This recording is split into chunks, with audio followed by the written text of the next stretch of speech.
Sísmico por desempeño aplicado a edificaciones de muros de hormigón armado. Hoy tenemos un invitado muy especial, el doctor José Centeno. Ya vamos a presentarlo y hablar un poco de qué va esto el día de hoy. Este tema, esta temática de hoy está enmarcada en lo que es el alcance de nuestro diplomado en Ingeniería Estructural y Sismo Resistente de Edificaciones de Concreto Armado de Sísmica Institute, un programa que ya está a poco de empezar. Iniciamos el 5 de marzo, 22 semanas de formación, modalidad totalmente online, donde estaremos utilizando un montón de herramientas para análisis y diseño estructural. Vamos a estar aplicando normativa americana y de diferentes regiones. Ya luego vemos un poco ese detalle. Bueno, vamos a estar enmarcados en lo que es diseño estructural, manejo de normativa internacional, detallado, todo lo que es diseño sismo resistente, sistemas aporticados, sistemas con muro, diseño por desempeño, que es lo que nos trae hoy el doctor Centeno, que es profesor de este programa de formación. Vamos a ver también un módulo dedicado al aislamiento sísmico basal de la mano de la profesora María Alejandra Rodríguez, que tendremos oportunidad de estar con ella también próximamente en un seminario dedicado a aislamiento sísmico de estructuras. Vamos a estar revisando diseño estructural de cimentaciones. Bueno, realmente un programa bien completo, bien interesante. Ya luego les doy un poco los detalles de este programa de formación para que aquellos interesados puedan apuntarse. Y bueno, el día de hoy va a estar bien interesante porque vamos a ver una temática que se puede decir, en los últimos 20 años yo he vivido cómo ha evolucionado todo lo que es la información asociada al análisis no lineal de estructuras y a lo que es el diseño por desempeño, de manera que esto ha venido cambiando radicalmente en los últimos años y ya veremos hoy algunos comentarios interesantes de la mano del doctor Centeno que nos trae un poco de esta temática que además forma parte de este programa de formación. Antes de continuar, bueno, agradecer a toda la audiencia. Tenemos una audiencia enorme, siempre súper agradecido, de verdad. Tenemos un montón de gente conectada.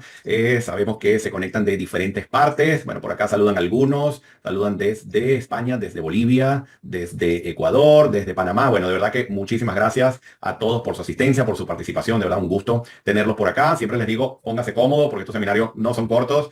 Vamos a tener la presentación del doctor Centeno, luego haremos una pequeña pausa para atender algunas consultas y luego yo estaré hablando un poco de técnicas típicas o clásicas de reforzamiento de estructura, lo que llamamos el retrofit de estructuras y un poco de herramientas. Les mostraré una aplicación bien interesante que es la herramienta SeismoBuild, con la que me ha tocado trabajar en los últimos años. Me parece una herramienta fenomenal que recomiendo, realmente la que está muy buena para esa área en particular y que bueno, pueden también echar un vistazo porque también forma parte del alcance de este programa de formación. Por acá nos saludan de República Dominicana, por acá nos saluda también el amigo Adid. Bueno, de verdad, muchísimas gracias a todos por su asistencia, por su participación, por todo el feedback. Y bueno, vamos entonces a ir poco a poco a introduciendo la temática. Por acá ya se ha conectado el doctor Centeno. Fíjense, el doctor Centeno tiene un PhD en Ingeniería Civil por la Universidad de British Columbia, Vancouver, Canadá. Ingeniero estructural, especializado en todo lo que es análisis y diseño sismo resistente de edificios altos en concreto reforzado. Además, una excelente persona, un amigo de la casa y bueno, la verdad que un gusto tenerlos por acá. ¿Oyes bien todo, José? ¿Todo en orden con el audio, con el video? Perfecto, eso. Sin problema, excelente. Bueno, vamos a ver qué más tenemos por acá. Bueno, por acá nos siguen saludando, nos saludan también desde Argentina, y bueno, y se siguen conectando personas. Bueno, la audiencia sigue subiendo, de verdad, muy contento. Y vamos a empezar. Entonces, lo que voy a hacer acá, voy a dejar de compartir. Voy a poner acá para que José pueda compartir su pantalla. Que puedo ver tu pantalla aquí.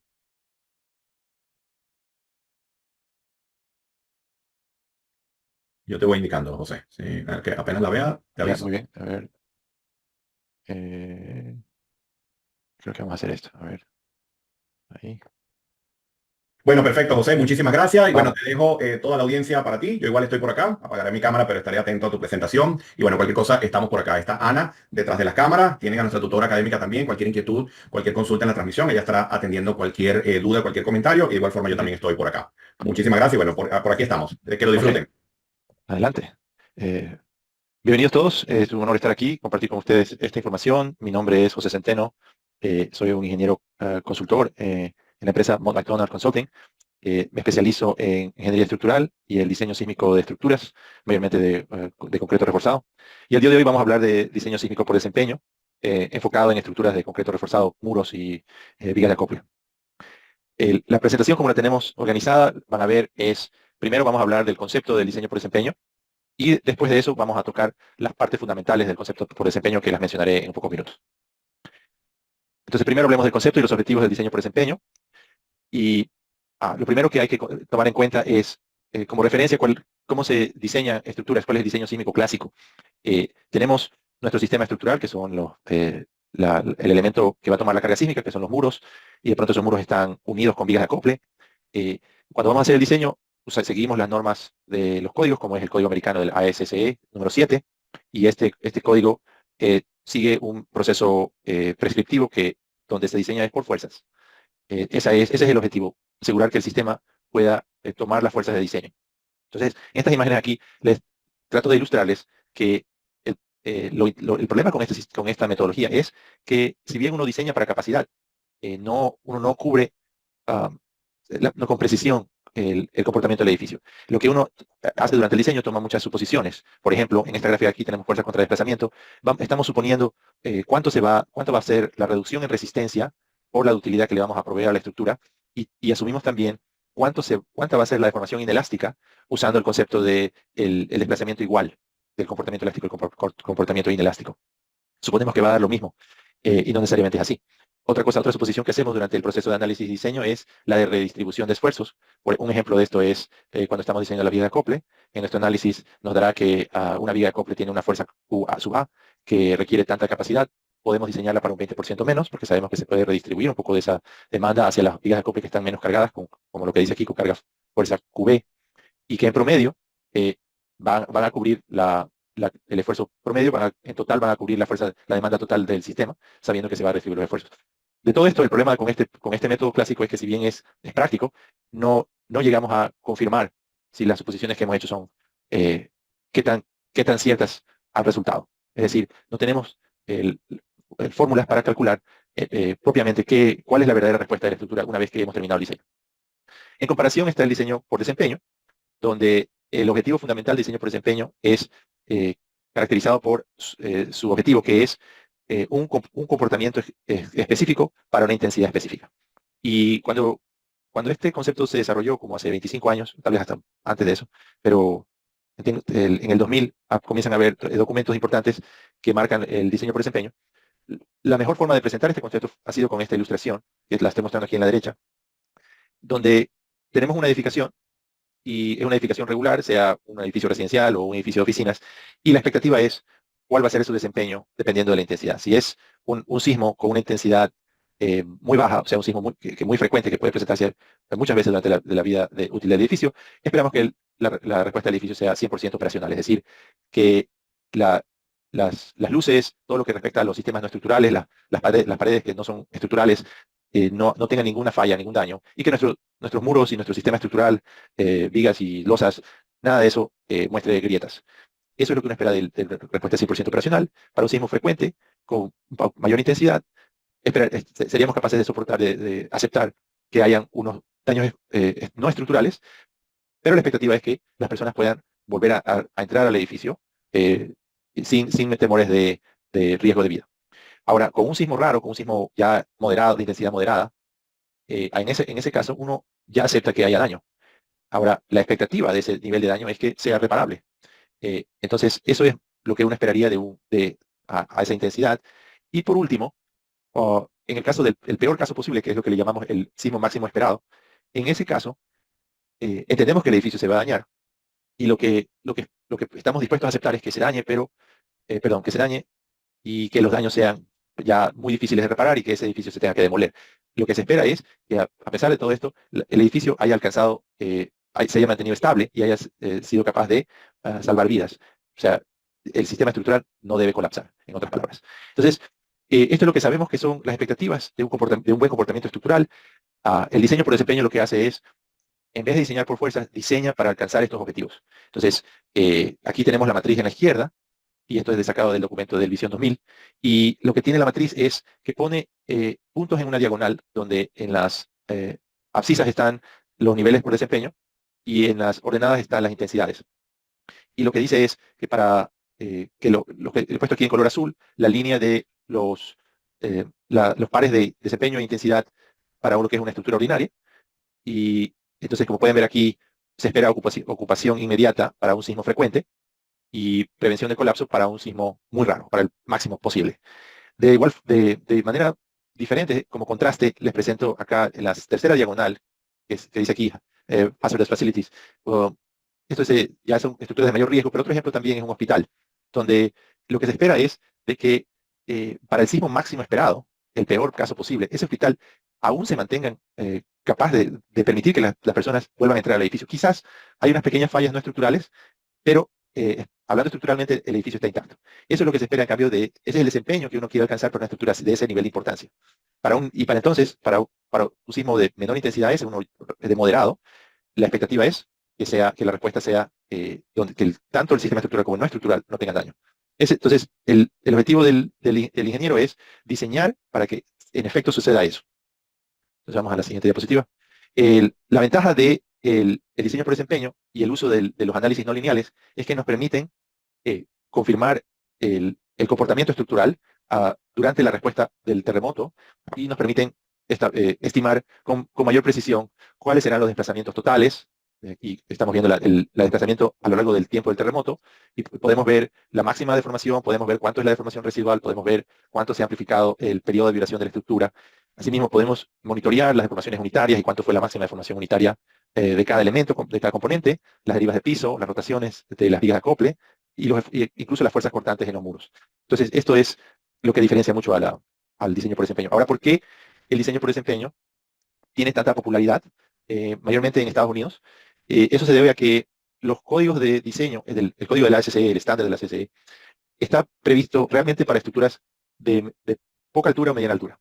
Y porque dice aquí en esta cláusula, que va asociada con la tabla 12.21, que hay un límite para el cual se puede diseñar un sistema, digamos, con muros de concreto y vigas de acople.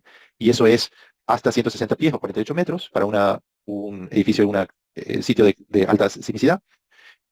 Y se acepta que puede incluso diseñarse edificios con mayor altura de hasta 72 metros, pero tiene que cumplir unas ciertas condiciones, no tiene que tener irregularidad torsional extrema, y ningún muro puede estar llevando más del 60% de toda la demanda de cortante del sistema. Entonces, eh, esas son las reglas que tiene el código. Si uno quiere ser un edificio más alto, o sea, algo que sea más de 24 pisos, entonces tiene que usar, según el código de la SCE, tiene que, aparte de los muros de concreto que están aquí ilustrados en rojo, tiene que poner pórticos de momento, que como un sistema, lo que le dicen un sistema dual, una combinación de pórtico de momentos y sistema de muros. La intención ahí es que haya redundancia en el sistema.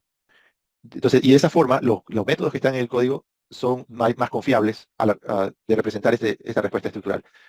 Eh, el problema con esto es que, y como se puede imaginar, ingresar pórticos de momento en el edificio forzan a los arquitectos a la construcción del edificio a requerir mayor altura de entrepiso. Y eso lo hace ineficiente el proyecto, no lo hace económico. Y entonces, la alternativa que presentan los códigos es, si usted puede presentar un sistema alternativo que alcance las mismas expectativas de respuesta que lo que quiere hacer el código, que es salvar vidas, entonces se acepta con la condición de que lo acepte el municipio y que tenga un panel de expertos que lo esté revisando.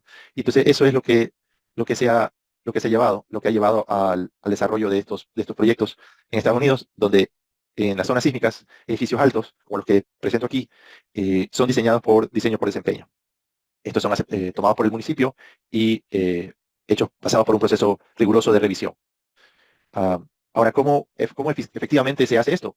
Eh, cuando se hace diseño por desempeño en Estados Unidos, usualmente no se diseña solo por un objetivo, sino múltiples objetivos. Se hacen 3 niveles de diseño. Estrictamente, el concepto de nivel de diseño por desempeño, solo con tener un solo objetivo ya es diseño por desempeño, pero en estos procesos hay 3. Son el primero es el salvar vidas, que es el que está aquí en círculo verde. Ese es el estándar que se hace por código, que es salvar vidas para el sismo raro, que es una probabilidad de excedencia de 10% en 50 años. Y luego, cuando empieza uno a utilizar estos procesos adicionales, lo que uno tiene que demostrar es que se va a prevenir el colapso para el sismo máximo esperado, que es el de probabilidad de excedencia de 2% en 50 años.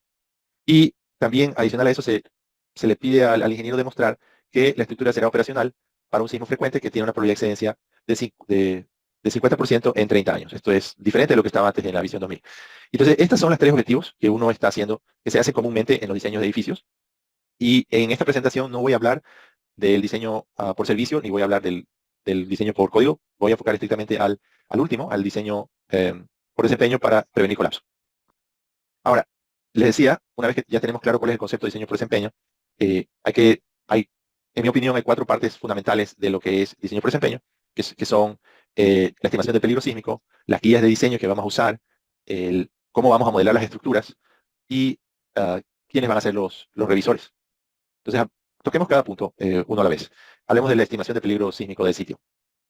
Esta es una etapa del proyecto donde mayormente lo lleva a cabo un ingeniero geotécnico, pero sí requiere información de parte del ingeniero estructural. Lo que van a hacer es van a hacer un estudio de peligro sísmico probabilístico del sitio con el conocimiento de las condiciones del suelo del lugar, a la vez de cuál es la sismicidad del área.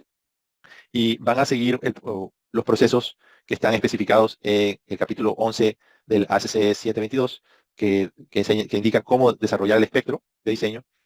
Y luego, como se tienen que generar registros, hay que seguir el capítulo 16. Entonces, lo que va a generar el equipo de geotécnicos es la figura que está aquí a la derecha, donde tenemos en rojo es el espectro de sismicidad para el sismo máximo esperado, con una probabilidad de excedencia de 2 por 150 años, que adicional tiene, tiene un factor de riesgo de colapso con un adicional de probabilidad de colapso de 10 por 150 años. Entonces, ese es el espectro de diseño, y es un espectro de peligro uniforme, es decir, cada punto de la curva tiene igual probabilidad de excedencia, y luego van a generar el espectro para el diseño del código, lo que les decía que es para el punto intermedio, el de salvar vidas. eh, ese, ese es el que está aquí en el medio. Y por último está el celeste, que es el de servicio, donde se va a utilizar para evaluar que la estructura se va a mantener elástica y va a permitir que se mantenga operacional para el sismo frecuente. Estas demandas representan la intensidad frecuente. Perdón, me faltó decir algo más aquí. ¿Qué es lo que nosotros como ingenieros estructurales vamos a pasar al ingeniero geotécnico? Le tenemos que decir cuál es el periodo fundamental de nuestra estructura. Ya tenemos que tener una idea de cuál es el periodo fundamental. También un rango de periodos de cuál es el mínimo periodo que necesitamos para capturar toda la demanda sísmica. Por eso un buen parámetro es conocer a qué periodo se alcanza el 90% de participación de masa. Y por último, si queremos sacar ese espectro de servicio, necesitamos decirle cuál es el coeficiente de amortiguamiento, ya dado que no va a ser 5% de amortiguamiento, como es lo que usualmente se utiliza para otros espectros. En esta imagen muestro lo que son los registros de aceleración. Para poder hacer estos análisis no lineal necesitamos una historia de un terremoto. De hecho, vamos a necesitar 11 registros de este tipo para evaluar la posibilidad de prevenir colapso. ¿Y cómo se van a generar estos registros? Son seleccionados por el ingeniero geotécnico, y la amplitud del registro dependerá de cómo vamos a tratar de capturar las demandas del espectro. Entonces, les muestro aquí tres ejemplos, tres diferentes formas de alcanzar esta meta.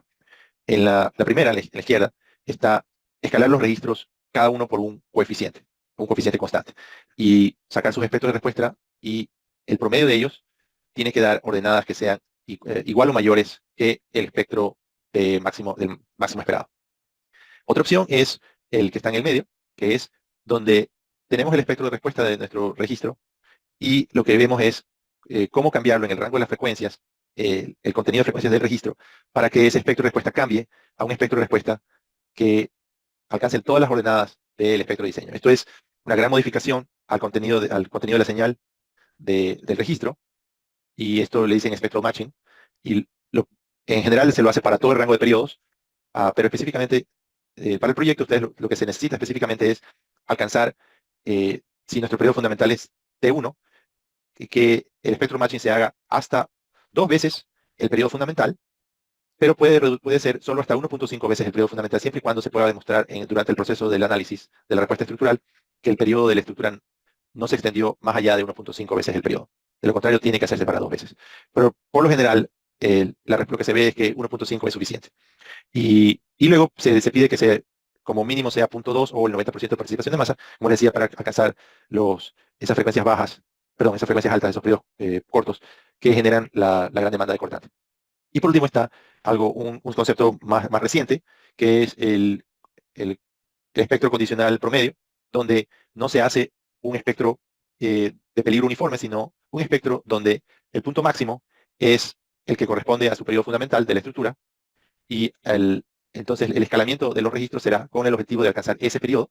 Entonces esos 11 registros son escalados a ese punto. Esto tiene la ventaja de que no agrega frecuencias innecesarias al análisis, es decir, hay menos picos, hay menos ruido en los registros. Ese es lo bueno de hacer esto. Lo negativo de hacer esto es que, como también tenemos que ver cuál es el contenido de altas frecuencias de lo que genera el cortante, hay que hacer otros 11 registros para otro periodo, que sería ese del punto 2 veces el periodo, para así alcanzar modos de vibración que exciten los modos altos de la estructura. Entonces aquí tendríamos no 11, sino unos 22 registros. Entonces eso es lo que era peligro sísmico. Ahora hablemos de las guías de diseño. hay dos guías de diseño que son utilizadas en Estados Unidos. El Tall Buildings Initiative, que se usa en la mayoría de proyectos. Y esta guía aún va por la versión del 2017. No tiene no itera muchas veces, no hace muchos cambios. Esta es la segunda versión de la guía en la historia del diseño por desempeño. La otra guía es la guía de Los Ángeles, que está aquí mostrada en el medio, y ella en cambio va iterando cada 3 años con modificaciones intermedias. Esta imagen de aquí es del año 2023, que tiene un suplemento de ligeros cambios hechos para el 2024. Y por último, aparte de estas dos guías, algo que les quería mencionar es que hay unos documentos generados por el NIHRP y son unos documentos que dan recomendaciones de cómo diseñar las estructuras, cómo diseñar los diafragmas, es decir, las losas para lo que respecta a carga cortante sísmica, así como cómo diseñar nuestros muros y nuestras vías de acople para que tengan buena utilidad. Todos estos documentos son indispensables en un proyecto de diseño por desempeño. Ahora, específicamente, ¿qué nos da la guía de diseño? Las guías de diseño, en mi opinión, lo que mayormente nos tratan de guiar es, primero, en cómo modelar la estructura y su respuesta. Entonces nos dan indicaciones de cómo capturar propiamente la rigidez de la estructura, cómo modelar bien la resistencia, hasta dónde podemos modelar la ductilidad. Y un ejemplo de esto está aquí en estas curvas histeréticas de la derecha, donde en la imagen de la primera a la izquierda tenemos una respuesta histerética donde la respuesta histerética es lo que queremos generar, y sabemos que nuestro comportamiento monotónico de nuestro sistema, y lo que hacemos es cómo transformar el monotónico al histerético. Hay ciertos programas que nos permitirían alcanzar esta información, pero son muy pocos y no fáciles de encontrar. Entonces, lo que la guía recomienda es, más vale, en vez de usar la curva monotónica que de pronto se puede obtener de experimentos o de un análisis de un pushover, conscientes de que el comportamiento histerético es el que va a gobernar, más vale reducir la curva monotónica de forma que la curva monotónica sea la envolvente de la histerética. Esto es una solución conservadora, pero que es práctica y que, si la guía la recomienda, entonces se sabe que va a ser aceptable en el proceso, en el proyecto. De igual forma, otra cosa que nos dan las guías son cómo evaluar el desempeño. O sea, ya que ya pudimos modelarlo correctamente al edificio, ahora la pregunta es cómo saber si estoy alcanzando el objetivo del nivel de desempeño que traté de hacer, es decir, en este caso prevenir colapso. ¿Cómo sé que estoy en ese punto? Que si estoy lejos o me pasé del límite. Estas guías nos dan dirección de cuáles son los medidores para alcanzar esos niveles. Esto es un ejemplo de, por ejemplo, cómo es la falla por cortante medida por fuerzas, y cómo esta capacidad, este límite va a variar dependiendo de qué tan agrietado esté el muro. Entonces, si estamos al inicio de la curva, donde la deformación unitaria del refuerzo en el muro es bajo, podemos tener hasta 1.5 veces la capacidad nominal de cortante del muro, pero a medida que se va agrietando el muro, entre más grietas tenga, según los experimentos, vemos que esta capacidad se reduce, y lo que tenemos más hacia la derecha es puntos que muestran que, en promedio, la capacidad cortante de un muro bien agrietado va a estar casi a igual que la capacidad nominal que nos da el ACI. Entonces, este tipo de indicaciones son ideales porque nos dan luz para saber cómo diseñar o hasta dónde empujar el edificio. Entonces, lo estaba mencionando en la diapositiva anterior, estaba diciendo cómo sabemos si estamos alcanzando el objetivo de prevenir el colapso. Tengo aquí esta ilustración, me gusta poner esta ilustración de la torre de Jenga, porque no va a ser así de claro cuando estemos modelándolo en nuestros programas. No vamos a ver físicamente un colapso de la estructura. Entonces, tenemos que poder saber, en función de los números que obtengamos, si eso indica colapso o no. Entonces, ¿qué valores vamos a usar para identificarlo? Eh, la forma como estas guías identifican o definen colapso está asociado con la curva fuerza de formación de la estructura. Y todos estos parámetros que les voy a mostrar, todos tienen como factor común que se basan en que asumen que el colapso empieza, o el colapso está cerca de el punto de pérdida de resistencia de la componente, del elemento estructural. Entonces, si estamos ya cerca de una falla donde el elemento va a empezar a perder resistencia y está cerca del 20% de pérdida de resistencia, eso ya es prácticamente colapso. Entonces, aquí hay dos tipos de acciones. En la izquierda están estos límites que identifican estar cerca del colapso cuando se trata de acciones que se controlan por deformación, o sea, fallas dúctiles. Y un ejemplo de esto, por ejemplo, es la zona confinada del muro, Entonces tenemos aquí, dice, el concreto en compresión, la deformación unitaria no debe exceder 0.005, o sea, 5 milésimas, y el acero no debe exceder una deformación unitaria de una, una centésima, o sea, 0.01. Eso es en la zona confinada, pero no, si vamos más arriba y a las zonas donde se ha reducido un poco las varillas de confinamiento, entonces ahí los límites van a reducir, y de las zonas donde de pronto se ha decidido no poner confinamiento, entonces también va a tener menos capacidad de deformación unitaria, es decir, va a haber menos de utilidad. Entonces ahí también no podemos exceder de estos límites. Para el concreto sería 0.001 y para el acero sería 2 veces la excedencia. Entonces, eso es lo que nos indica las guías. En la derecha están acciones controladas por fuerza, como los decía, las fallas por cortante es un ejemplo, y nos dan indicaciones de cómo calcular estos puntos de capacidad usando fuerzas que están en el ACI, y lo que nos muestran es una fuerza la fuerza de diseño, el coeficiente de diseño, que es este coeficiente de capacidad, que es el phi, que es lo mismo que está en el ACI, y un factor B, que es algo que es adicional, que lo proponen estos códigos, estas guías, perdón, y es un factor que reconoce que no estamos haciendo diseño por código, que es un diseño que usa capacidades nominales, sino que está usando valores con ya capacidades esperadas, donde no estamos, la varilla tiene una resistencia de 420 megapascales, eso es nominal, en la realidad va a ser más, es probable que esa resistencia en verdad sea de 500 megapascales. Entonces, estamos hablando de un 25% de incremento de capacidad. Entonces, este B, dependiendo de si estamos hablando de una falla axial o una falla de cortante, este B puede estar entre, como pueden ver aquí, entre 1 y hasta el 35% de incremento de capacidad.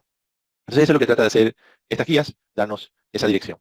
Ahora pasemos a lo que es ya el modelado, propiamente, cómo vamos a analizar estos elementos. Y me parece que una forma de hacer esto bien es tomando como idea un proyecto real.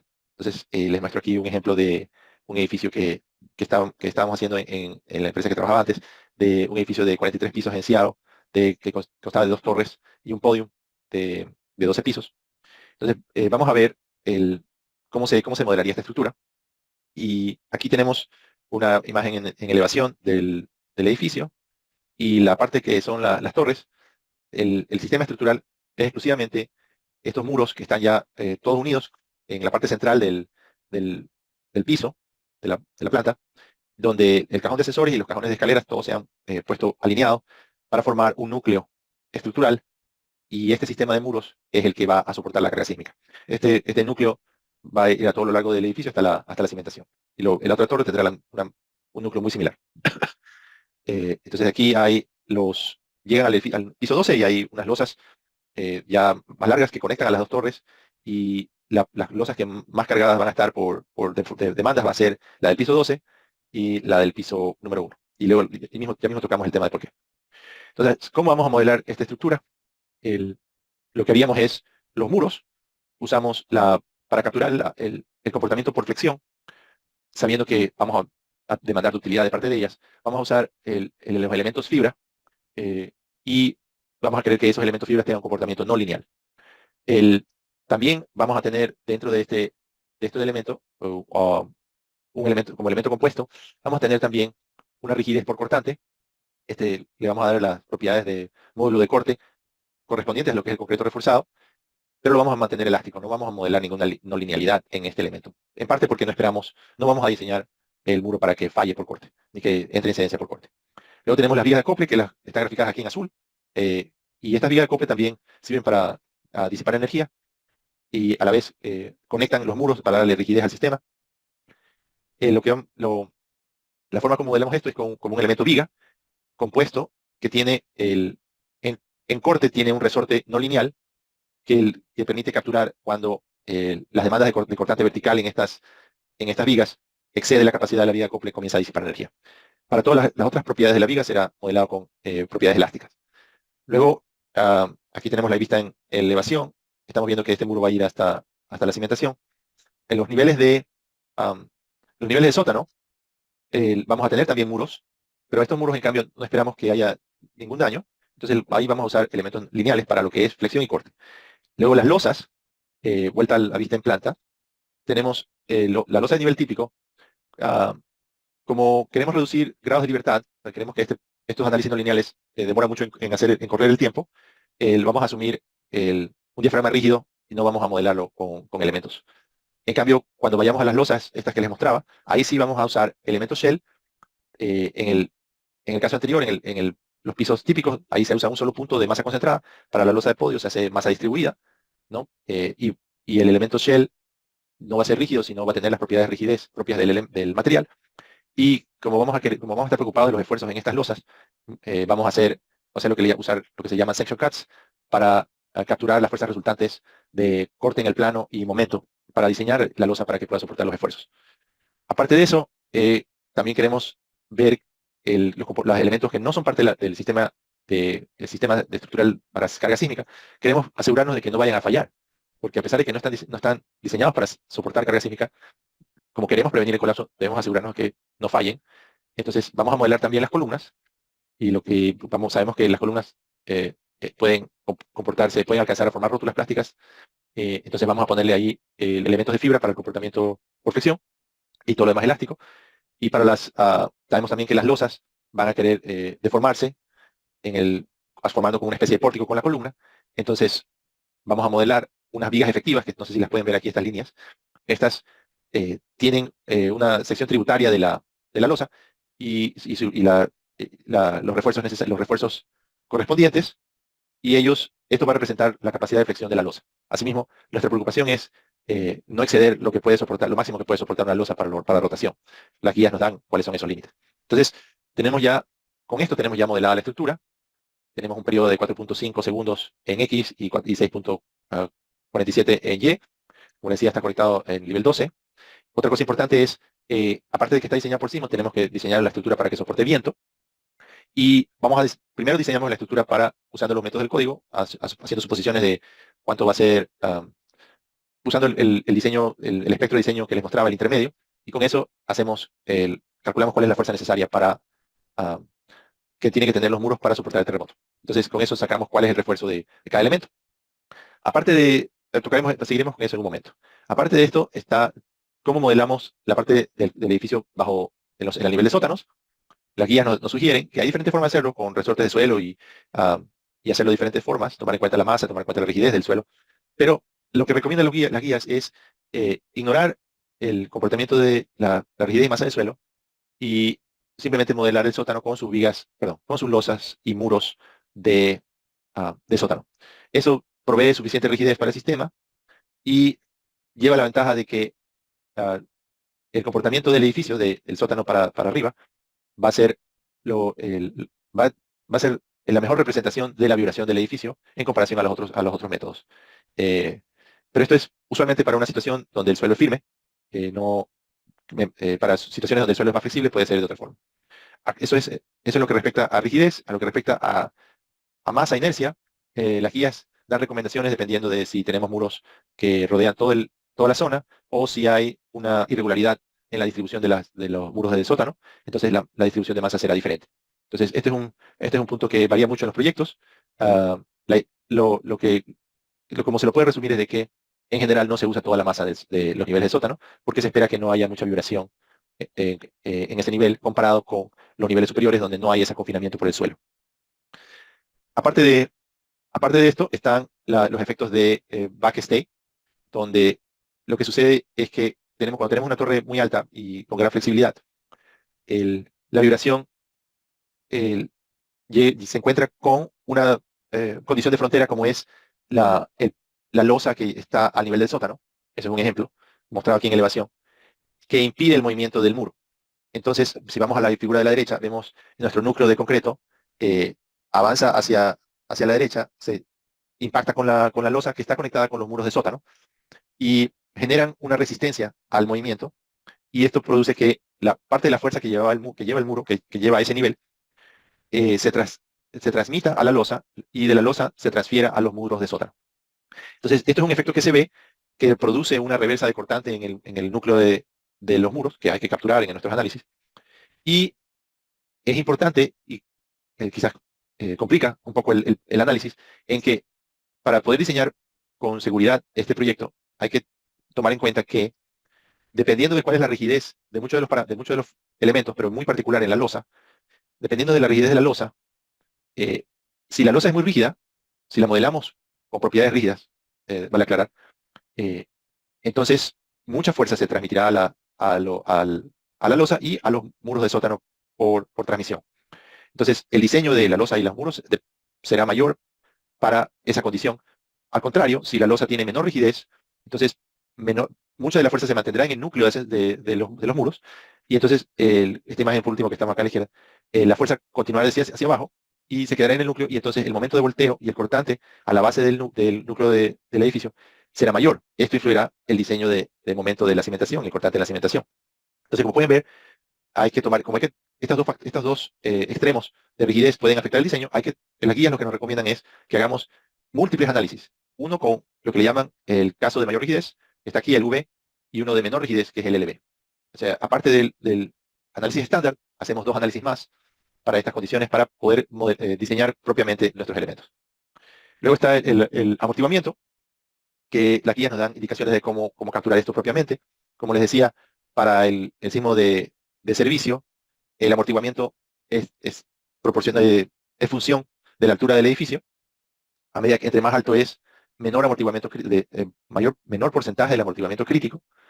Entonces, aquí se puede ver que para uno que esté entre 400 y 600 pies, como es lo que teníamos en el proyecto que les estoy mencionando, ahí el amortiguamiento crítico, perdón, el porcentaje de amortiguamiento crítico va a estar como en un 1.5%, es bien bajo, ¿no? En el caso para lo que es el análisis para prevenir colapso, tenemos un porcentaje limitado a el 2.5%.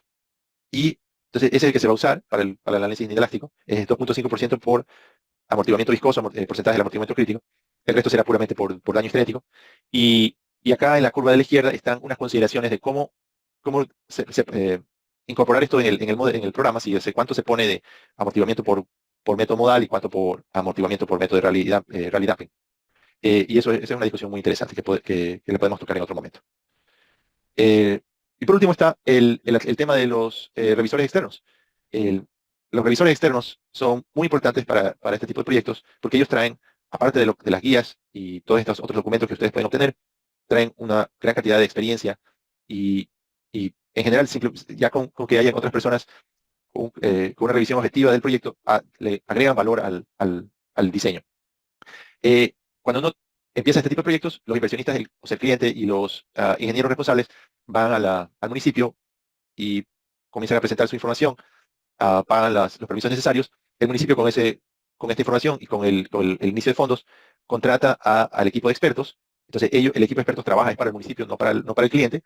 Y ellos será un equipo con gente que constará de un experto estructural que sea en edificios altos, que sea de diseño sísmico, que tenga unos 20 años, mínimo unos 20 años de experiencia con título de Structural Engineer en Estados Unidos, es decir, un experto en geotecnia para lo que respecta al peligro sísmico, porque escoger los registros es muy importante, y además un tercer experto que es un experto de nivel académico, alguien que sabe de la respuesta estructural del concreto, o si están haciendo por alguna razón, digamos, están usando aisladores sísmicos, entonces alguien que sea experto en aisladores sísmicos, o si están haciendo algún tipo de disipador, tiene que ser experto en eso. Dependiendo de la situación, será escogido el experto académico.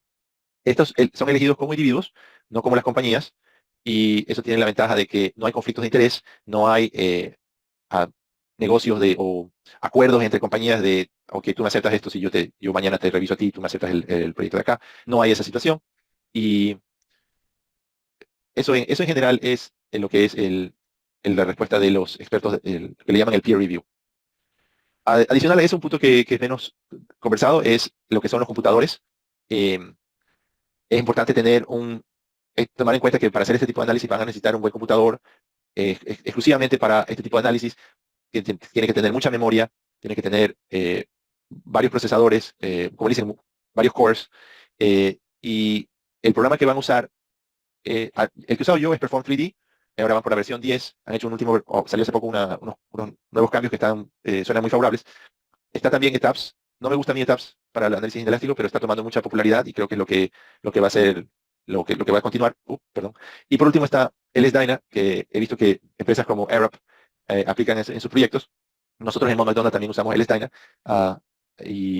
y también sí hay formas de hacerlo bien eficiente. Tiene la ventaja de que se puede hacer varios análisis, se puede separar los componentes y hacer análisis con diferentes cores. Entonces, permite hacer los análisis más rápido.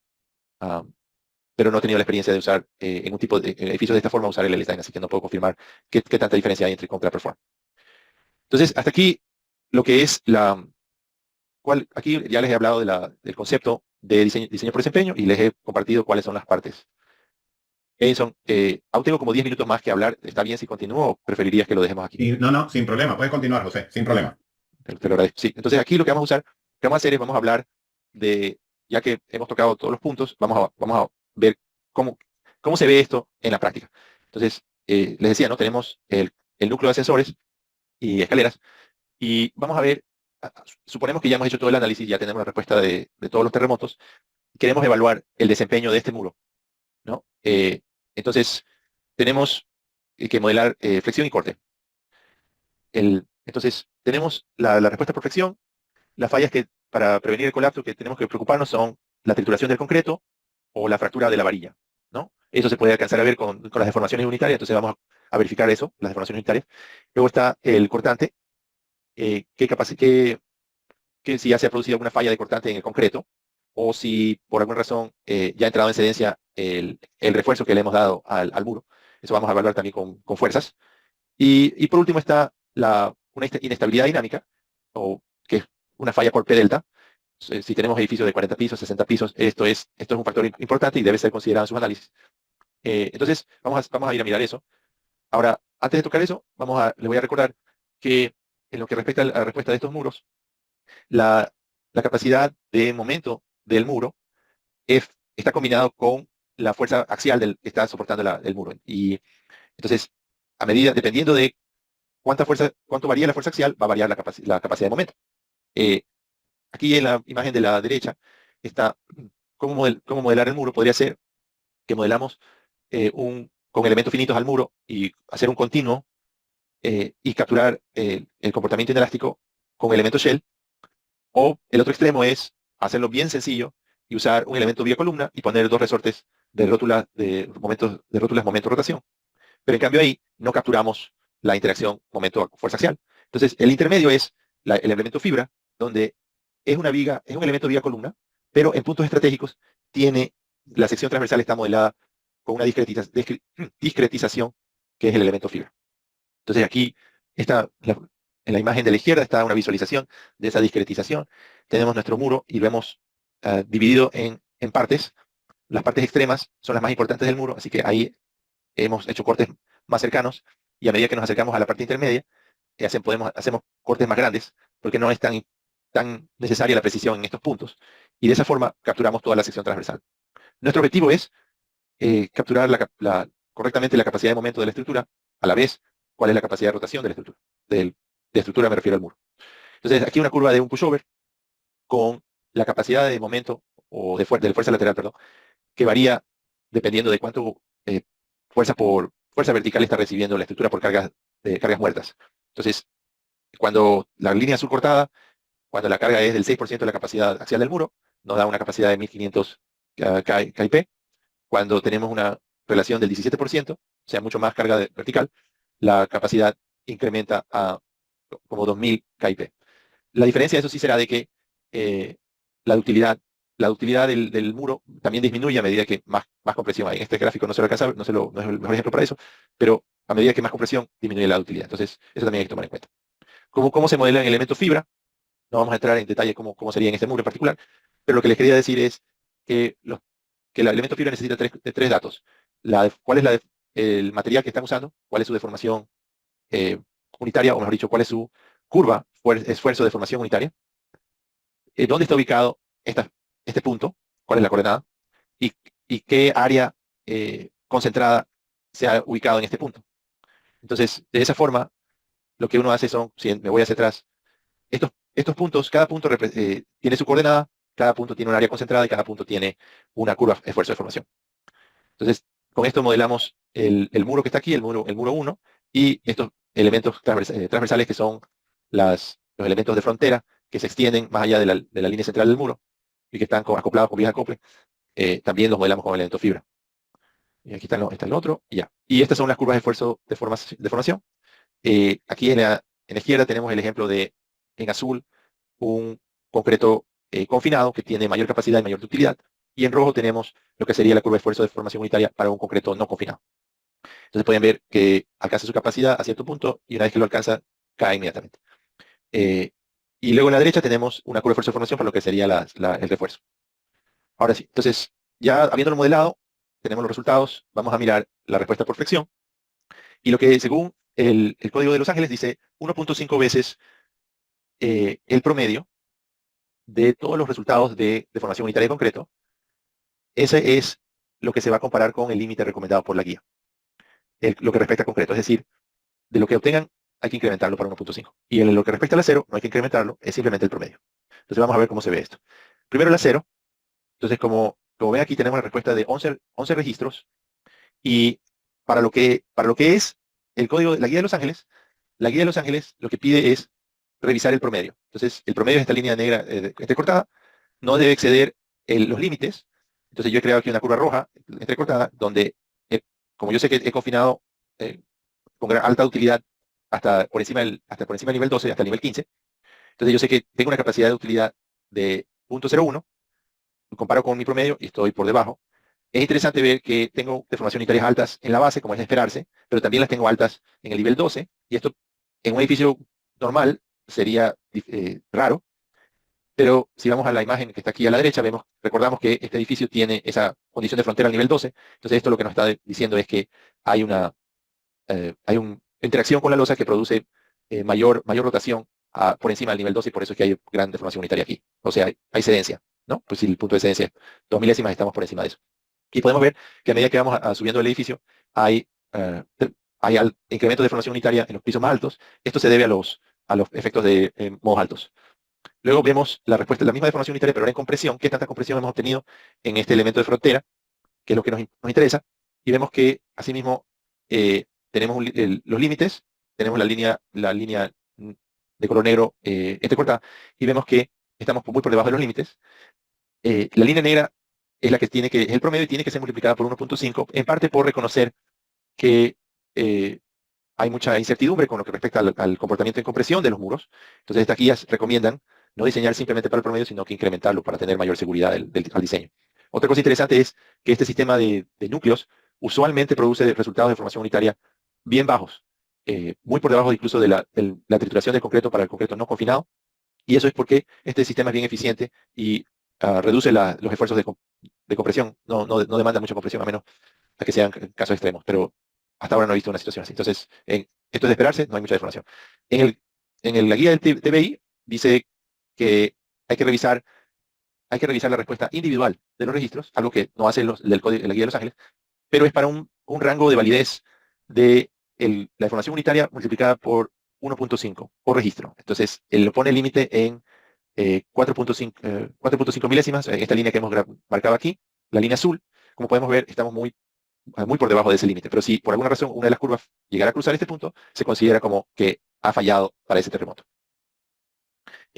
Como les decía, algo que también importa es el efecto P delta. Entonces, una forma de capturar eso también es con la deriva de piso.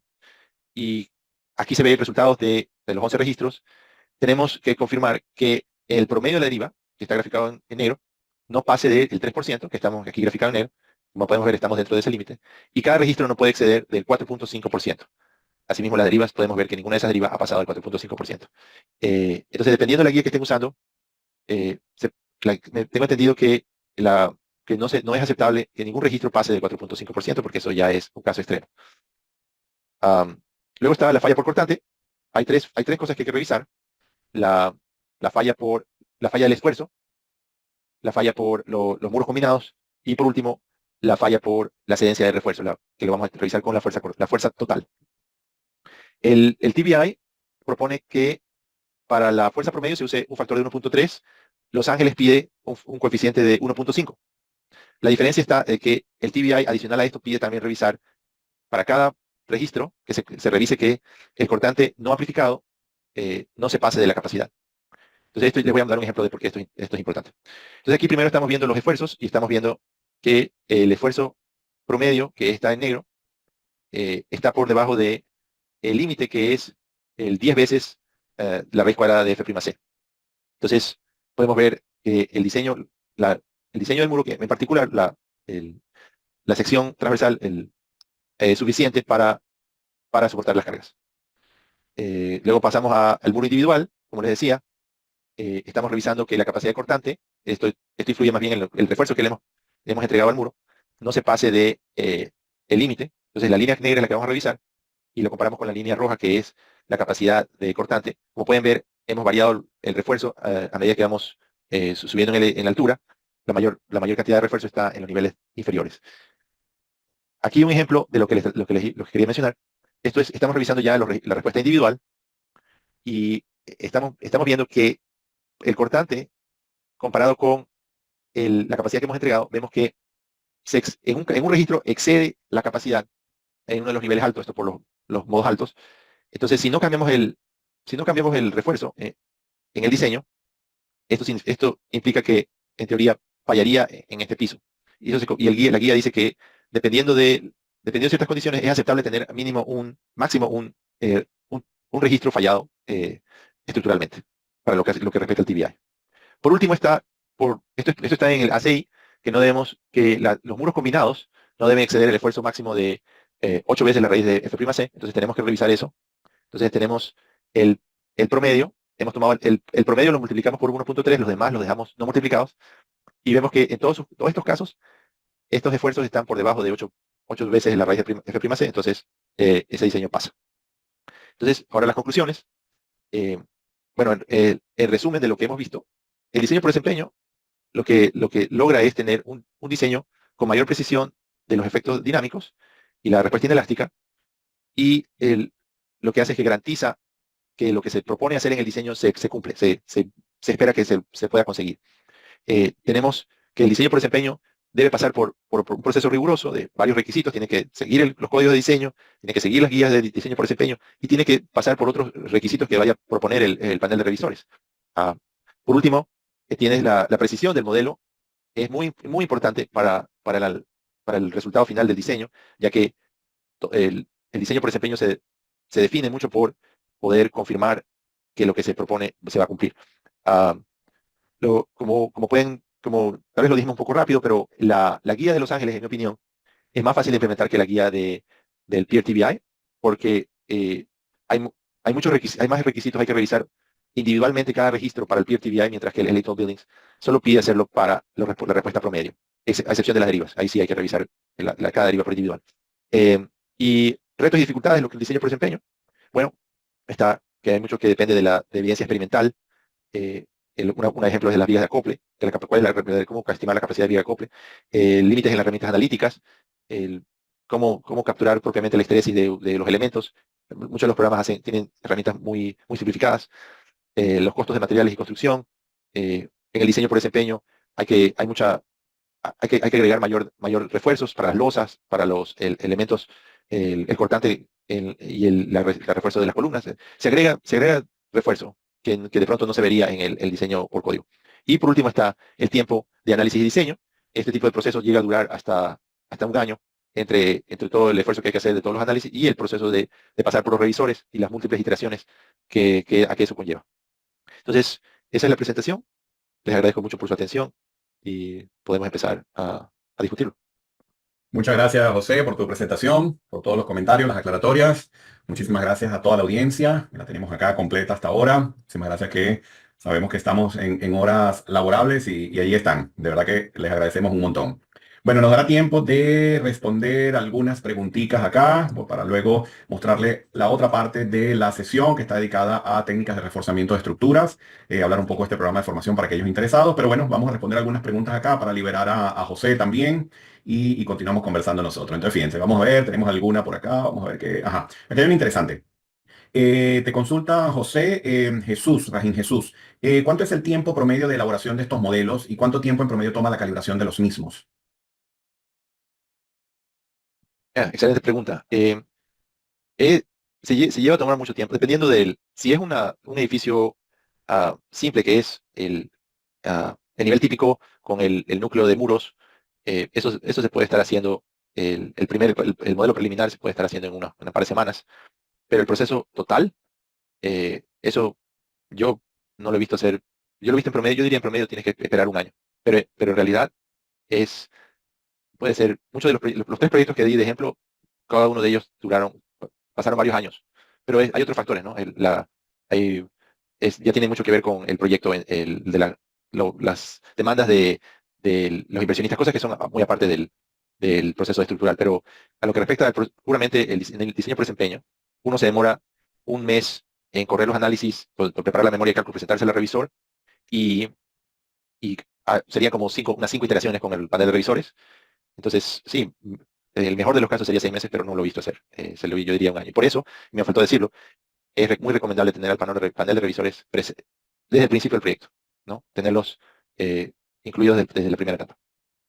Acá Jesús Alejandro hacía la misma consulta y yo a manera de chiste, siempre conversando con los ingenieros estructurales, siempre hago la pregunta de ¿quién es el que hace que el proyecto se tome más tiempo? ¿Cuál es tu respuesta, José, la tuya? Ah, yo creo que eh, dependiendo del proyecto, pero no, los estructuristas sí sabemos demorarnos bastante. Pero el cliente siempre es el que termina siendo el que complica las cosas, definitivamente. Por No, eso, sí, por eso lo hago siempre a manera de chiste, ¿no? Porque el cliente, muchas veces ya estamos listos y el cliente, mira, estuvimos revisando y bueno, volvemos a empezar. Entonces, bueno, esos tiempos obviamente es difícil cuantificarlo, es es muy verdad, sí. complicado, pero sí, sí, No, sí, sí, y llegan y dicen, ¿sabes qué? Ya no lo queremos de 40 pisos, lo queremos de 30 pisos. Y luego tal lo haces de cual. 30 y luego dicen, no, ¿sabes qué? Sí lo vamos a querer de 40 pisos. Tal, tal cual, el cliente definitivamente complica bastante las cosas. Vamos a ver, nos dará tiempo de responder alguna más por allí. Ajá, consulta por acá, Jorge. ¿Cómo se considera el modelamiento de muros con aberturas? Muy buena pregunta, Jorge. Hay recomendaciones en el ACI para lo que respecta a la capacidad, cómo se debe diseñar el muro para que el cortante, a ver si, para que el cortante digamos que, ¿no? Tenemos aquí el muro y sabemos que tiene esta dimensión, va a tomar una cierta cantidad de cortantes, digamos, por decir algo, 2000 kips, y en el siguiente nivel tiene una abertura.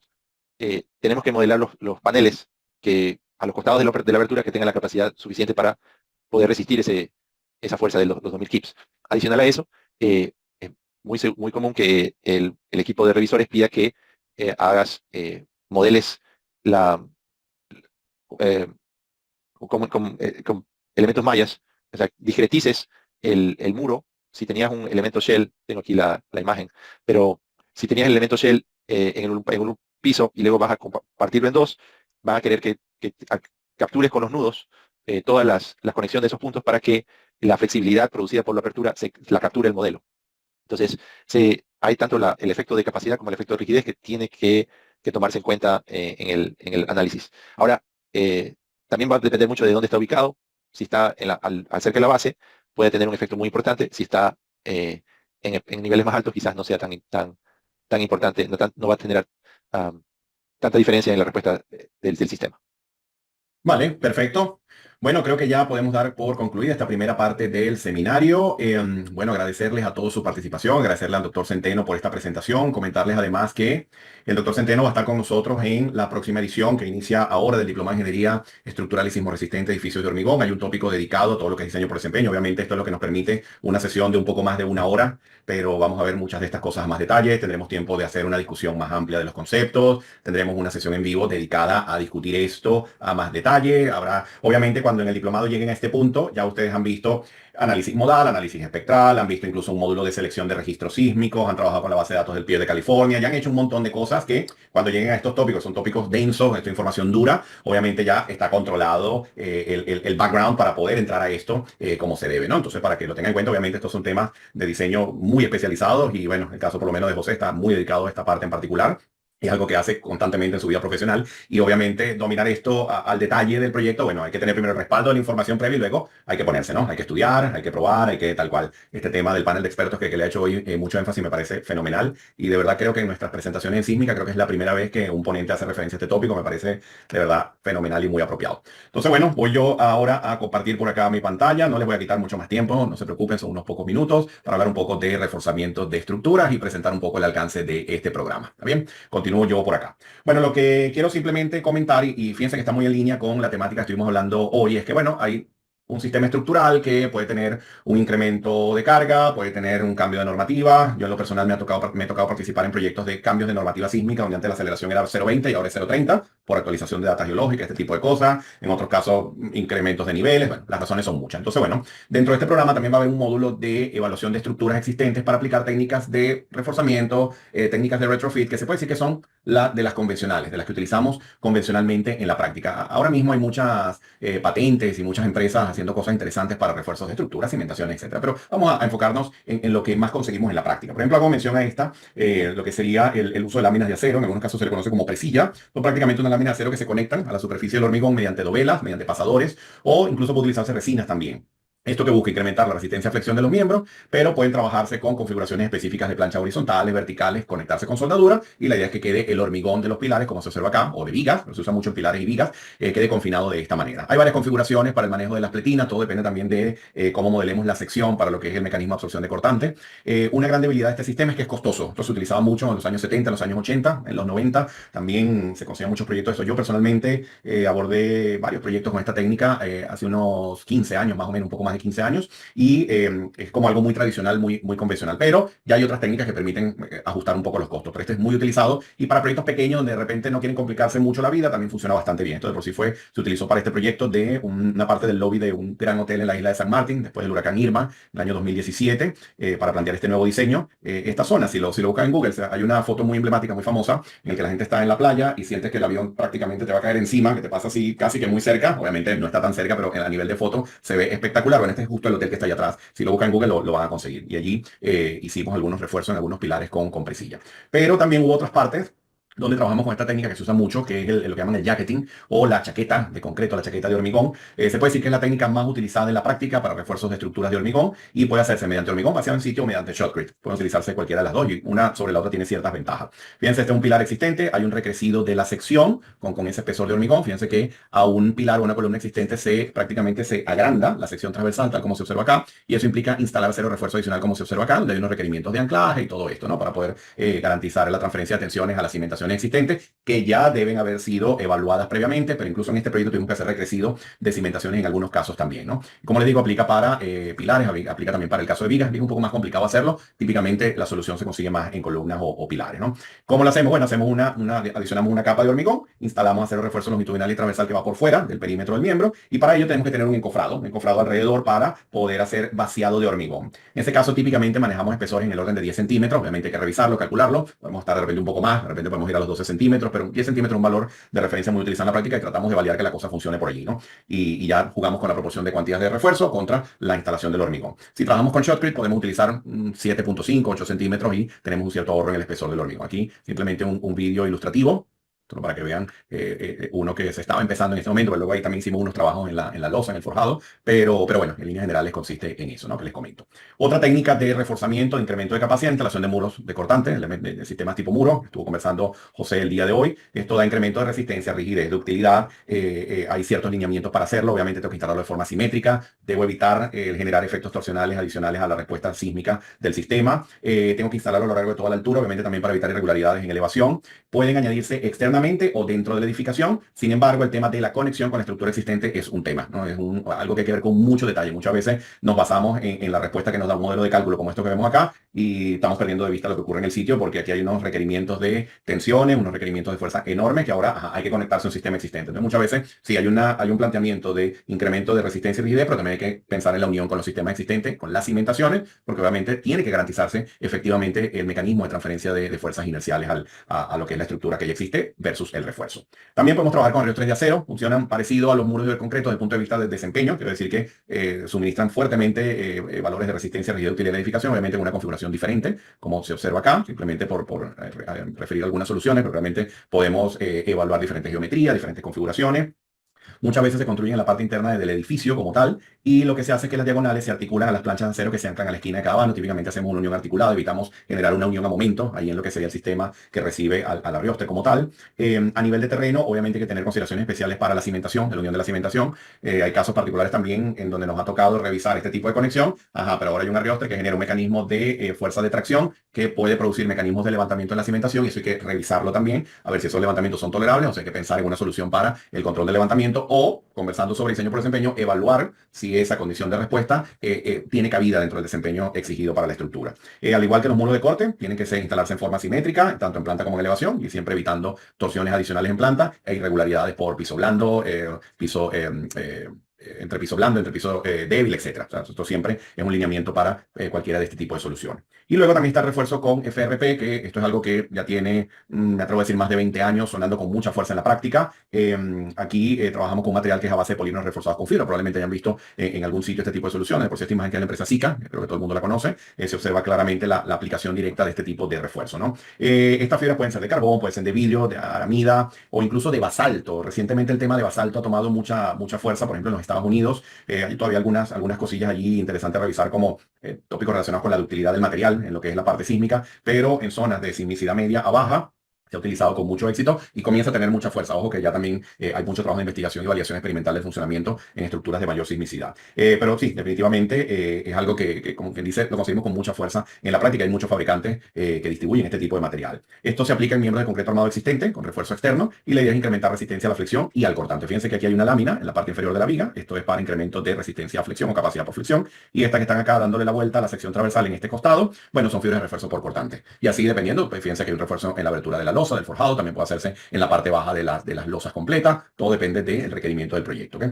Pero importantísimo, porque esto lo he escuchado mucho en la práctica y siempre lo aclaro, todo este sistema FRP incrementa la resistencia al miembro, flexión, cortante. Incluso yo puedo forrar totalmente una columna y aumento su confinamiento y puedo mejorar en cierta forma su capacidad estructural, pero también puedo tener una cierta mejora de comportamiento en términos de ductilidad. Pero esto no tiene una mejoría desde el punto de vista de rigidez, es decir, nosotros no mejoramos rigidez por instalar una fibra, por una lámina FRP. Lo comento porque muchas veces, se deformó la viga. Bueno, vamos a instalar una lámina FRP. Bueno, vas a tener una viga deformada y una lámina FRP deformada. No vas a hacer nada. Hay que hacer un trabajo primero de reparación y luego, si el problema es de flecha, entonces un problema de rigidez, entonces tienes que incrementar inercia. Si por el contrario, un tema de resistencia, perfecto, pero puntos importantes a destacar y que los estaremos revisando con más detalle en el alcance de este programa. Y hay una herramienta que vamos a estar utilizando en este programa de formación, en este módulo de, quiero abrir este otro modelo primero, en este módulo de técnicas de reforzamiento de estructura, que es la herramienta Seismobuild. Seismobuild es desarrollada por la casa Seismosoft. Ellos hemos estado promocionando su material desde hace ya cierto tiempo, no con fines económicos, pero realmente como herramientas de trabajo que nos parecen muy interesantes. Y esta, que es una en particular, porque ellos desarrollan otras herramientas también para aplicaciones sísmicas como el Seismosignal, el Seismoartif, el Seismomatch, que son para manejos de registro, procesos escalatorios, procesos de matching, todo eso, ¿no? Tienen esta que es Seismobuild y tiene otra que se llama Seismostruct, que en líneas generales las dos tienen aplicación de verificación estructural, pero esta me gusta mucho porque de verdad es muy fácil de usar, es muy simple, y es un software que te permite evaluar una estructura existente para aplicar una técnica de reforzamiento, como esta que hemos visto ahora mismo. Entonces es una herramienta que está como concebida fuertemente. Yo también puedo hacer análisis estructurales convencionales, pero está muy bien pensada para este tipo de reforzamiento. Incluso su creador, que lo mencionaba acá en una de las láminas, acá, también ellos son autores de un texto, un texto de reforzamiento de estructura que también pueden conseguir en Amazon, si no me equivoco, lo pueden conseguir o directamente con la casa Seismosoft, que está muy interesante porque está enfocado en lo que típicamente hacemos en la práctica para reforzar estructuras, para incremento de capacidad de estructura. Fíjense, una edificación con cierta irregularidad en planta de 3 niveles, muy a la escuela europea, con ciertas salientes y como que mucho, como que falta de ángulos rectos, en donde si yo presiono acá clic en el Building Modeling, vamos a que cargue, fíjense, él me está mostrando acá la planta tipo, ¿eh? Entonces si yo marco cualquiera de estos elementos, bueno, tengo aquí una columna con su refuerzo, tengo aquí los datos de la geometría, las condiciones de borde, los materiales, el refuerzo y todo esto. Y fíjense que aquí entonces me dice, ok, ¿cuál es el refuerzo? ¿Cuál es el jacket? O si voy a aplicar FRP. ¿Eh? Bueno, también tiene una opción de modelo avanzado que pues ya eso sí lo tendrán que ver con calma directamente con el creador o con los desarrolladores del software. Pero nosotros acá vamos a revisar, por ejemplo, estas funciones de trabajar con el refuerzo convencional, el jacket y lo que es el sistema FRP. En este caso, esta estructura, voy a salir de acá, ya yo la tengo analizada, tengo aplicado acá el código AC4117, tengo acá lo que sería el análisis modal, acá las formas modales. Si vengo, por ejemplo, acá, vamos a aumentar un poquito esta amplificación para que se vea mejor. Bueno, aquí simplemente estoy visualizando los diferentes periodos de duración, ¿no? Puedo marcar el siguiente, puedo marcar el siguiente con la respuesta torsional. Entonces, bueno, estamos ejecutando lo primero que tenemos que tener, un análisis modal convencional. Y claro, en este punto, cuando lleguemos acá, ya habrán probado un montón de herramientas a lo largo del programa, ya habrán trabajado con SAP 2000, con CivilFEM, con ETAPS, con muchas herramientas, con SAFE. Y bueno, llegaremos a esta, que es otra herramienta, pero ya los conceptos los tendremos muy claros. Hoy José les mostraba el Perform 3D, que bueno, perfecto, otra herramienta más de análisis. Ya, obviamente, si tienen dominado la información, ya no habrá ningún problema en la herramienta con la que deseen trabajar en sus proyectos. Obviamente, que se acople bastante bien al alcance respectivo. Bueno, aquí hay una cantidad de información que tiene que ver con la parte modal. Pero si me vengo, por ejemplo, acá al análisis de pushover, ya el análisis está corrido y si le pido los resultados, fíjense que él me está mostrando el pushover. Voy a pedir acá la deformada y vamos a pedir acá que me muestre para cada uno de los steps lo que sería. Voy a incrementar un poco esta amplificación para que se vea mejor aquí. Y voy a ir bajando. Fíjense, voy a ir bajando, voy a ir bajando. Que creo que le puse mucho. Muy bien. Y listo. Y fíjense, ya le empieza a mostrar, según los diferentes steps que estoy recorriendo, él empieza a mostrar lo que yo le he pedido acá. Rótulas plásticas, los elementos, que me pongan en colores los elementos con daño. Puedo pedirle acá los valores de desplazamiento asociados a ese step también, en caso tal de que desee comparar esa información con la curva de pushover. Y aquí estoy en la condición de protección de vida. Si vengo acá a prevención de colapso, bueno, voy a tener la indicación de valor y fíjense que él va reportando todo ahí. Obviamente, esto acá yo tengo que verlo sobre la curva, sobre el pushover, y fíjense que si yo observo la curva idealizada contra la curva pushover, la curva de capacidad del sistema, la relación de cortante basal contra desplazamiento, y pido los detalles, fíjense que estoy viendo acá el punto asociado a protección de vida, y fíjense ahora que aquí está el punto de prevención de colapso. Fíjense dónde estoy, en qué parte de la curva estoy, ¿no? Fíjense que estoy como en un desplazamiento un poco más de 4 centímetros, pero estoy en una zona que ya con lo que he visto preliminarmente en la deformada de la respuesta no lineal, ya se ve que pueden haber algunos problemitas acá según los niveles de desplazamiento que se están manifestando aquí. La forma de terminar de chequear esto, bueno, es con esta opción, en donde podemos revisar todos los chequeos como tal. En este caso, si pongo acá prevención de colapso y pongo, por ejemplo, la verificación de las rotaciones y me muevo entre los dos estados límites, puedo ir viendo lo que está pasando en cada punto. Fíjense que si me vengo acá igual, protección de vida, prevención de colapso, y luego vengo acá al cortante, ya comienzo a ver algunas cositas allí que como que no están funcionando muy bien. Y fíjense que acá ya hay unos puntos, ¿eh? Hay unos puntos rojos allí que ya me los va marcando el sistema, y lo mismo lo voy a poder ver acá también. Lo puedo ver, ¿eh? Aquí lo veo, podemos que nos muestre los elementos que tienen problemas de falla. Y ya me lo va indicando y podemos ubicarlo y ver y detectar exactamente. Aquí hay un problema obviamente serio de cortante en estas dos vigas. Y bueno, lo mismo para cada estado límite correspondiente. Entonces, esta estructura, bueno, y aquí podemos pedir el reporte detallado, que está, por cierto, está muy bueno, porque todo esto está a un nivel de detalle, literalmente de copiar y pegar a la memoria de cálculo, que está fenomenal, ¿no? Y hacer los ajustes necesarios. Pero si me voy al mismo modelo ahora, pero este que tengo acá, ahora voy a aplicar una técnica de reforzamiento. Lo hice relativamente fácil y convencional. Ya se dan cuenta que quedó un poco costoso, pero se observa el efecto. Vengo acá a la consideración de modelado, esperar que cargue la información. Y fíjense que ahora tengo unos elementos con un borde azul oscuro en los alrededores. ¿Ven? Si yo marco clic acá, ahora tengo acá un refuerzo adicional. Ahora tengo un jacket. ¿Ven? Tengo un full jacket que simplemente estoy cubriendo de hormigón completamente la sección transversal, pero pudiésemos también utilizar FRP. En este caso estoy trabajando con un jacketing. Si veo acá en el refuerzo, fíjense, aquí está el refuerzo adicional y aquí está lo que sería la geometría modificada con sus datos de refuerzo correspondientes. Si vengo, por ejemplo, a este elemento y lo marco, bueno, fíjense, está la geometría, está el refuerzo externo, como lo veíamos ahora en el vídeo y en la lámina, y bueno, está la información asociada a ese jacket. Y obviamente este es un proceso iterativo. Obviamente aquí vamos chequeando, evaluando, tanteando, ¿no? Si salgo acá y me vengo ahora a el análisis de autovalores, ya vemos acá lo que sería la respuesta modal. Bueno, vamos a recordar un poco el anterior. Voy a venir acá a la respuesta modal de este. Y fíjense, el periodo de vibración fundamental estaba en 0,32 segundos. En este caso hemos pasado a 0,17. O sea que ya obviamente hay automáticamente un incremento de rigidez soberbio, y ya lo vemos claramente en la respuesta modal, y todos los periodos de vibración, todos los periodos asociados a las diferentes formas modales realmente aumentaron por el recrecido de la sección. Si me vengo al análisis de pushover y marco acá los resultados, bueno, fíjense ahora dónde están los puntos de desempeño asociados a cada estado límite. Fíjense que si pido acá el detalle, bueno, aquí está el de protección de vida, el de prevención de colapso. Obviamente tengo un incremento de rigidez soberbio en el sistema, y eso se garantiza un incremento de capacidad de la estructura. Adicionalmente, tengo un desplazamiento de lo que son los desplazamientos target hacia la izquierda, que es lo que debería ocurrir en este tipo de soluciones en particular. Si me vengo acá a los chequeos, pido acá las verificaciones, bueno, vamos a poder entonces observar, si yo me vengo acá, estoy ahora en protección de vida, pido ahora las rotaciones de los elementos, pido el cortante en la junta. Bueno, fíjense que todo está funcionando bastante bien, ¿eh? Y ya luego podemos ir revisando ciertos casos específicos para entonces, bueno, revisar si algún elemento falla para un estado de carga no aceptable y tengamos que iterar otra vez, o si definitivamente estamos muy conservadores y estamos muy ubicados en el diseño. Bueno, entonces ya viene el ajuste de estos recrecidos que yo hice en los elementos, que se lo hice a todos los elementos de la estructura y con la misma proporción, y probablemente ya viene una segunda fase de refinar el diseño para que quede más económico.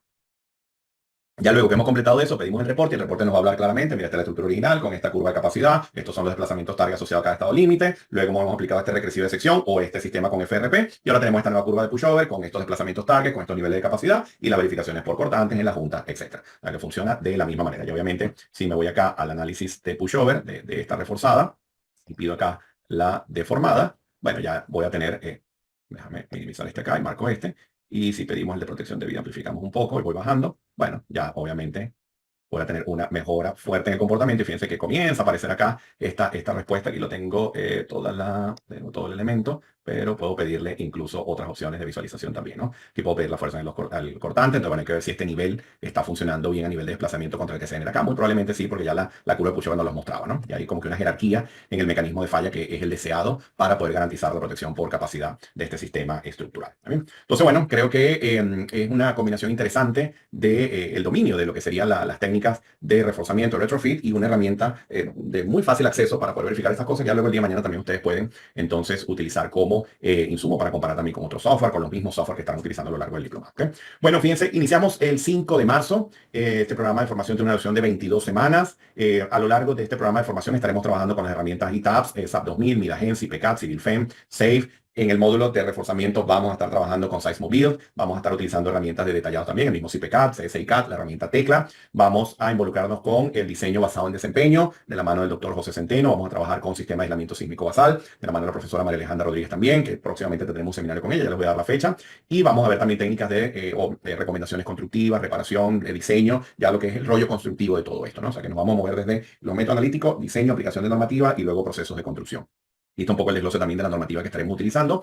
Y si venimos acá, bueno, vamos a conseguir que el alcance general del programa consiste en dominar la aplicación del código A6 318. Vamos a trabajar con herramientas basadas en elemento finito. Incluso en un seminario anterior, si pudieron asistir, mostré unas vigas modeladas en elemento finito con la herramienta CivilFem. Vamos a comparar estos resultados contra incluso ensayos experimentales para poder entender el comportamiento del hormigón antes de pasar a lo que ya es el proceso de diseño de vigas, columnas, losas, etc. Vamos a trabajar el diseño de losas completo, todo lo que es el forjado de cada nivel, losas macizas, losas nevadas, una dirección, dos direcciones, losas de escalera, los voladizos, todo esto. Y luego nos vamos a ir a la parte sísmica. Vamos a empezar con la construcción y evaluación de espectros. Siempre empiezo desde respuesta sísmica de sitio, la construcción del espectro de sitio, antes de pasar al espectro de diseño, para luego irnos a los criterios de estructuración y análisis de irregularidades según la C7-2022. Luego vamos a efectuar el diseño sísmico de estructuras porticadas, diseños de muros. Fíjense que hoy José estuvo conversando mucho en la parte de muros. Cuando llegan al módulo de diseño por desempeño, ya tienen claro toda la filosofía de diseño del muro, los elementos de borde, todas las configuraciones, los requisitos normativos para, en su módulo, concentrarse en lo que es la evaluación de desempeño del sistema estructural. Realizar modelos estructurales avanzados, que eso creo que ya ha quedado bastante claro. Vamos a trabajar con el diseño estructural de cimentaciones superficiales y profundas, zapatas, losas, pilotes, cabezales de pilotes. Vamos a hacer el detallado de miembros de hormigón armado mediante ACI. Vamos a trabajar con entorno BIM, integración de herramientas BIM. Incluso vamos a mostrar algunas aplicaciones que tiene la casa CSI. También la casa CIPE tiene un módulo muy potente detallado que además valida el detallado contra la verificación a nivel de diseño. Luego vamos a ver, como habíamos dicho, lo correspondiente a diseño por desempeño y aislamiento sísmico basal. Luego nos vamos a construcción, inspección y control de calidad de obras. También todo lo que es reparación, pues claro, vamos a ver un poco de hormigón, acero de refuerzo, a qué normativa hay que ir, control de calidad mínimo exigido en cualquier proyecto, incluso algunas recomendaciones que les doy desde el punto de vista de inspección. Me ha tocado trabajar en inspección en varios proyectos de diferentes índoles y hay muchas cosas que no vamos a conseguir en los libros ni en las normas y allí se las comento en esta sesión y todo lo correspondiente a reparación, estas técnicas de reparación e incremento de capacidad y rigidez de sistemas estructurales, que ya cierra con todo lo que es el reforzamiento en concreto armado. Aquí van a conseguir el contenido académico detallado, obviamente no lo vamos a leer por sub-item, que son muchos, fíjense si voy al módulo 1, van a tener todo el detalle del módulo 1 de comportamiento y diseño de miembros de concreto, luego comportamiento y seguridad de entrepiso, está todo el detalle de lo que serían las losas, todo lo que es el análisis sísmico, fíjense, ahí está toda la parte modal, espectral, las consideraciones de estructuración, los métodos elásticos, todo lo que es también los requisitos normativos, luego ya la aplicación del código ACI para edificaciones en concreto armado, primero los sistemas tipo pórtico y luego los sistemas tipo muro, y luego nos vamos a ir a cimentaciones, primero superficiales y luego cimentaciones profundas, siempre vamos a jugar con análisis, diseño, manejo de normativa y herramientas de cálculo, de manera que eso es lo que necesitamos hacer desde el punto de vista profesional. Luego detallar miembros de concreto armado según ACI 315 y ACI 318, vamos a ver primero unas recomendaciones detalladas y luego vamos a trabajar con diferentes herramientas, fíjense que vamos a trabajar con ETAPS, con SAFE, con CIPECAT, con Strubin y con Tecla para todo lo que es detallado. Diseño sísmico por desempeño, ya hoy han tenido la oportunidad de ver un abreboca de lo que será este módulo, luego el diseño de aislamiento sísmico basal de edificaciones y luego ya las recomendaciones constructivas e introducción a la reparación y refuerzo de edificaciones, que es lo que les mostraba hace un momento. Para optar al diploma deben entregar 3 proyectos, un primer proyecto de diseño de pórticos de concreto armado ante cargas gravitacionales, un segundo proyecto de diseño sismo resistente de pórticos de concreto armado para edificaciones y un tercer proyecto de diseño estructural de cimentaciones superficiales para edificaciones de concreto, de manera que el ciclo esté cubierto en superestructura e infraestructura. Si quieren ver esto a más detalle, hacen clic acá en el folleto académico y van a poder descargar este folleto que está todo al máximo nivel de detalle. Fíjense, un documento de 23 páginas donde está toda la norma, todas las herramientas, el detalle, el de cada punto, de cada tema, paso a paso explicado para que puedan visualizar claramente lo que se hace en cada módulo. Todos los conceptos, todas las normativas, los ejemplos de los modelos que estaremos desarrollando, los diferentes software, los criterios. Bueno, ahí tienen para que lo puedan ver al detalle máximo que quieran. Adicionalmente, pueden contactarnos a nuestro correo info. Ya Ana les ha puesto la información en el panel de preguntas. Pueden escribirnos al correo info para cualquier duda de orden técnico, económico, de logística, sesiones, alcance, etcétera. Y adicionalmente, bueno, comentarles, déjenme que me abrí esto acá, un segundito. Y adicionalmente, entonces, bueno, hoy han tenido la oportunidad de conocer al doctor Centeno. En otras sesiones, en la sesión pasada, los que asistieron pudieron conocer al profesor Joel Currera, al profesor Sergio Valle. Dentro del programa también conocerán otros profesionales que están dedicados al área de consultoría, que hacen proyectos diariamente, que trabajan con esto todos los días y que serán una fuente de información para todos ustedes en diferentes áreas. Y en nuestro próximo seminario tendremos al ingeniero María Rodríguez, que aquí se las presento y que si vemos acá en el calendario, tenemos un seminario el 27 de febrero, diseño de sistema de aislamiento sísmico basal. Les diría, regístrense de una vez. Ya esto es el jueves 27 y fíjense, aquí van a ver un poco todo lo que es fundamentos de aislamiento sísmico, aplicaciones, diseño y bueno, tendremos la oportunidad también de aclarar cualquier duda, cualquier inquietud con relación a este programa de formación. Entonces, bueno, me devuelvo acá y quedan cordialmente invitados a participar en este programa de formación, aquellos que les pueda interesar esta información, el desarrollo de estos temas y el alcance que hemos revisado a lo largo de estas sesiones. Recuerden visitar nuestra web para que puedan ver esto con más calma, con más detalle. También creo que Ana ya le ha contestado a varias personas por allí. No se preocupen que la grabación de la sesión la van a tener disponible en las próximas horas, en los próximos días. Ya el equipo se pondrá en contacto con ustedes para hacerles llegar el feedback y ya lo que sería la grabación de la sesión, que además es que estamos en horas laborables y bueno, de verdad que nuevamente agradezco a todos por su asistencia y su participación.